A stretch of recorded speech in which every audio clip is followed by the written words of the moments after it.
I love when the music intertwines with the message. And that was just perfect. So thank you so much. Because we are talking about some shadow stuff today, are we not? When we talk about failure. So today we are here. We are here to celebrate, we are here to celebrate one of our sacred rituals, which is the burning bowl ceremony. And we do our release work, right? We release the things that no longer serve us from 2017, but I kind of put a cap on it and go, and even before that, right? Because sometimes things come up a little late, and we still need to work through releasing that, and that's okay. So here we are. We're going to do a burning bowl ceremony in which we do that release work. But what I find really interesting when we do our release work is oftentimes we label the things that we're releasing as failures, that we failed. And there's nothing wrong with that if we don't put meaning to the word failure. Because the dictionary defines failure as lack of success or the omission of expected or required action. Pretty neutral, is it not? Failure, the omission of expected or required action. So if I understood that to be failure, would I avoid failure in my life? No. So where do we get this really emotional connection to failure as this horrible thing that we need to avoid at all costs? Well, we get it from our culture. From the time we're little, we are told how to function in this society, in this culture. And the way that we are told that we would be really like hot and good and just like a superstar is to be accomplished, to succeed, and that success equals happiness. Success equals happiness. Well, that's not necessarily terrible, but what it sets us up for is that we are shame-filled when we fail. So I remember as a little kid, if I failed at something and I was called on it, I didn't want to acknowledge it. Because if I acknowledged it, I would be blamed, I would be shamed, and then I would probably be punished. So why would I want to admit that I failed in something? And we can see that really strongly when we look at our political system today, and we look and we see no one wants to admit that they failed at anything. We'd rather lie and spin things, right? Than say, oh, I made a mistake. Oh, I failed at this. So here's the turnaround. As metaphysicians, what do we do about failure? Why would I possibly say step into failure with what we believe and what meaning we have made failure to mean? Charles Fillmore, our co-founder of Unity, he's written in The Revealing Word, he's defined failure. And he defines failure as the inability through lack of power to manifest, to demonstrate. The inability through the lack of power to demonstrate. Or stepping stone to something else. I like that. Stepping stone, I do too, Michelle, that's mine. Stepping stone to something else. Can you imagine if I was a little kid and I was just told, you failed, that's okay. It's a stepping stone to something else. I'd be like, ooh, where's my failure next, right? Bring it, let's see what I can fail at next, right? So, failure is actually required for our highest good. It's not something that we need to excise. You know, so often when we do shadow work, we look at trying to get rid of something, where what we really need to do is integrate it, because it's all an aspect of who we are. So I have this little chart, well, not really a chart, but just some talking points about how I see failure. Failure is human. meaning that if you are a human being on this planet, incarnating right now, it's normal to fail. Normal to fail. That is how we grow, and that is how we evolve. The lesson. Failure is the lesson through which we figure out, oh, could I have done that a little differently? Was there another way that I could have handled that situation or developed something differently? And what that gives us is foundation. Failure gives us the foundation on which we build on. Did you hear me? Failure gives us the foundation on which we build. Failure is required for success. How many of you know Sir James Dyson? Thank you, Russell. Who is Sir James Dyson? He's like an engineer. Yep. He actually designed the Dyson vacuum cleaner, people. Yes. That's who he is. So here is Sir James, as I know him personally, not. And he wants to make a vacuum that is going to be revolutionary. Did you know that he made 5,127 prototypes that did not work? 5,127 models that did not go to market. 15 years did not go to market.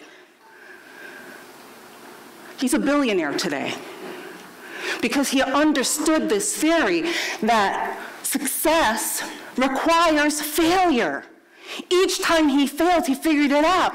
Oh, it's not that approach. What if I tweaked? What if I changed this? What if we went this way? Failure. You work awful hard to make nothing. Well, you know, you say nothing and other people are like in love with the vacuum cleaner. What can I tell you? Failure is wisdom. Because once we realize that failure is part of the human condition, we get to be centered, divine human beings, not freaked out, not beating ourselves up, not in shame, but just like, oh, so I failed that. Oh, so what other path am I going to do? How am I going to shift this? Notice the difference from wallowing or blaming ourselves to, oh, yeah, good for me. I failed at that. Now what? And with that comes some compassion for ourselves and others as they fail, as human beings do. And lastly, failure is the only way through which we create anew. What we're talking about is a paradigm shift, is figuring out that there is another way of doing, another way of being. We cannot create anew from the same old, same old, same old. And we know that here in Unity, do we not? Okay. You've been with me for 2 years, and you know I'm looking for responses, right? You know that by now. So in Unity, do we not know this? Yes. Thank you. Wow. Whew, you make me work hard sometimes. So failure. So I want you to kind of keep this in mind as we go through the ceremony today of what we're releasing. What do we call failure? And then how do we see that failure? Of course, I do have a clip of a gentleman who is going to be dealing with failure. Let's see how he handles that.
So you can see that we have an opportunity when we fail to create something magnificent, do we not?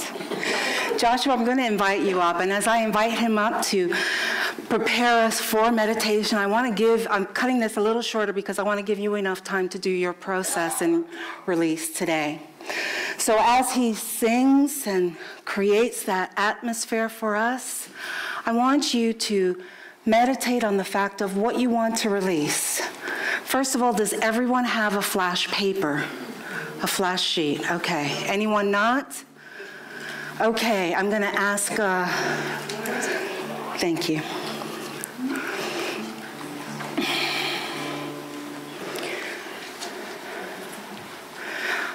And so what I'd like you to think of as he prepares is, what do you want to release in 2017? You should also have a candle because we're going to do a two-step process. We're going to release, we're going to transmute that energy into healing and the gift. With me? All right, thank you.